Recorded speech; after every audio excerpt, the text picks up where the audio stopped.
Lamang na ang defending champion San Miguel Beermen sa final lap ng Race to Golden Glory sa PBA Philippine Cup Finals. Nagpakawala ng long-range shot si CJ Perez para pataubin ng TNT tropang 5G. Nasa frontline ng balitang yan, si Ian Suyu. Maagang umariba ang opensa ng San Miguel Beermen sa Game 3 ng Race to Golden Glory sa PBA Philippine Cup Finals sa MOA Arena kagabi. Pero mas gigil na TNT tropang giga ang nakaharap nila. Mabilis na nakarecover ang TNT at naibaliktad ang laro at nakalamang pa nga sa third quarter 61-50. Nagtuloy-tuloy ang swerte ng TNT hanggang sa huling minuto pero Perez for four!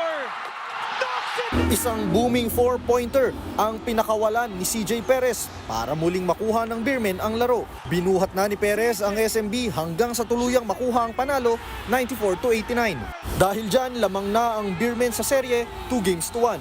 Umiscore ng team high 20 points si Perez, 17 dyan.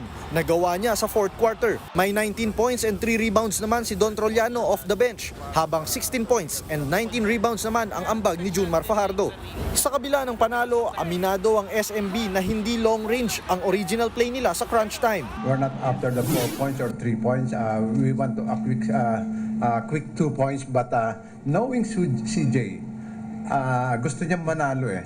And never kung pinagbabawalan siyang tumira any part of the court as long as it is a good shot or the situation is kailangan itira yon. Actually, nagulat din ako nung pumasok yung 4 points. Wala na akong ibang choice kundi itira yun. Susubukan ng San Miguel na painitin pa ang kanilang momentum tungo sa pivotal 3-1 lead sa Game 4 na gaganapin sa Miyerkules sa MOA Arena.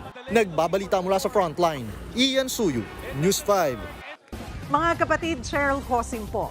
Maging maalam at may pakialam sa mga napapanahong issue at headlines. Mag-follow at mag-subscribe na sa social media pages ng News 5.